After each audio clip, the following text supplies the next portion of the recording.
Hello Philippines, কি খবর সবার? আই থিঙ্ক সবাই ভালো আছো। সবার ফেসবুক স্ট্যাটাস দেখে মনে হয় সবার ভালো আছো, অথবা কেউ কোনো দুঃখে আছো, কেউ ছ্যাঁকা খেয়েছো। আর অনেক ব্যাপার দেখতে পাচ্ছি আমি, খেয়াল করছি সবার ওটা। হ্যাঁ, আমি ভালো নেই, একটু প্রবলেমে আছি, প্যারা।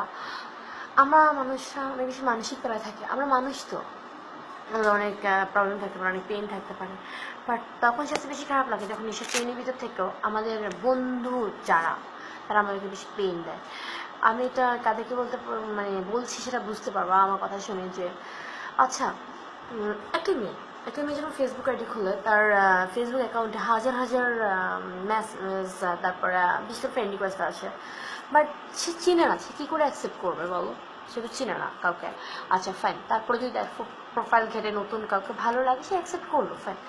ওকে, আপনারা অনেক চিল্লাপাল্লা করেন অ্যাকসেপ্ট করার জন্য, ফাইন, দেন সে করলো। বাট যখন আপনারা বারবার প্রতিদিন তাকে নক দেন, সে একদিন অ্যান্সার দিল, 2 দিন অ্যান্সার দিল, 3 দিন দিতে পারলো না, তার প্রবলেম থাকতেই পারে। কি আর মানুষ তো, মানুষ, আমি অমানুষ নই বা টাইপ মেশিন নই, আমি দিতে পারি না, আমরা সবাই পসিবল হয়ে পারে না।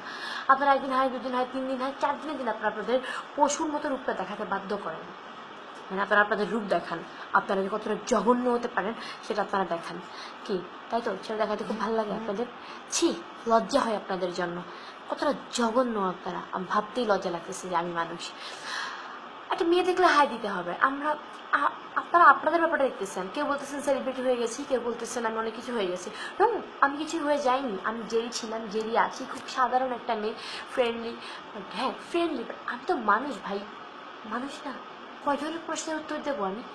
আমার তো হাত, মোবাইল, আমার পিসি, আমার মোবাইল, এগুলো তো রোবট না যে ইচ্ছা মতো দেবে। আমার তো কষ্ট হয় অ্যান্সার দিতে। আমার দৈনিক 7 থেকে 800 মেসেজ আছে। এত মেসেজের অ্যান্সার আমি কী করে দিই? তার মানে যে 7 থেকে 800 মেসেজের অ্যান্সার না দিলে তারা প্রথমে হাই হ্যালো দিতে পারছে, এগুলো প্রত্যুত্তর পারবেন কুত্তার বাচ্চার মতো গালিগালাজ করে, তারপরে কী করবেন? ব্লক করার কথা বলবেন। হ্যাঁ, অবভিয়াসলি ওদের ব্লক করবো, বাট আপনারা গালিগালাজ করে তারপরে বলেন যে ব্লক করে দিন। ফাইন, ওয়াও, আমরা আমরা যে অভদ্র সেটার প্রমাণ আমাদেরকে এভাবেও দিতে হয়, তাই না?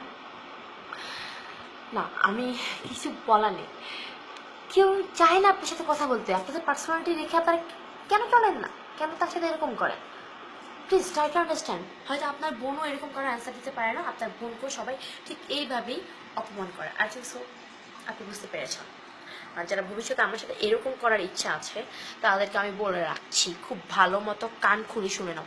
আমি নুসরাত জাহান জেনি, ওকে? আমার ফেসবুকে কাকে অ্যাড করবো, কার কোশ্চেনের অ্যান্সার দেবো, কার কোশ্চেনের অ্যান্সার দেবো না, আমি কি করবো?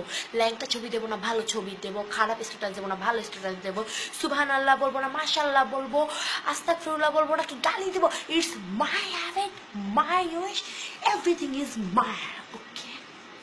আই থিঙ্ক সো বুঝতে পারছো। সেকেন্ড টাইম যদি তোমাদের বোঝানো লাগে না, ফেসবুক আইডি খুঁজবো না, ডাইরেক্ট ফেসবুক আইডির মালিক খুঁজবো, তারপর ওয়েট ফর বিগ ব্লাস্ট। যারা এরকম করে সেই সব খানকি প্রলোদের জন্য বলতেছি, এখন থাকতে আমাকে ব্লক আর রিমুভ মার, সময় থাকবে, তোরা থাকবি, তোদের ফেসবুক আইডি থাকবে, আর বাকি কিচ্ছু থাকবে না। আমি নুসরাত জাহান জেনি।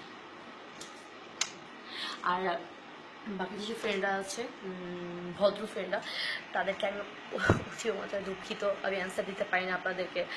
জানি আপনারা অনেক রাগ করেন, কেউ মনে করেন আমি ভাব দিচ্ছি, মুড, আসলে এরকম কিছু না। ট্রাই টু আন্ডারস্ট্যান্ড, একটু বোঝার চেষ্টা করুন। আমি মানুষ, আমি তো প্রায় দিই অ্যান্সার, তাই না? প্লিজ সরি, কিছু মনে করবেন না। আর থ্যাংক ইউ আমাকে এত ভালোবাসার জন্য, আমার এত খোঁজখবর নেওয়ার জন্য সবাইকে। আমার কষ্টের সাথে, মানে কী বলবো, আমি কষ্টের স্ট্রেস যখন দিই, তখন আপনাদের দেখে মনে হচ্ছে আমার চেয়ে আপনারা বেশি কষ্ট পাচ্ছে। Whatever, thanks a lot and again sorry. আর বাই, প্রে ফর মি। আপনারা সবাই ভালো থাকুন এই কেমনে এখন। বাই, টেক কেয়ার, আর এভরিবডি।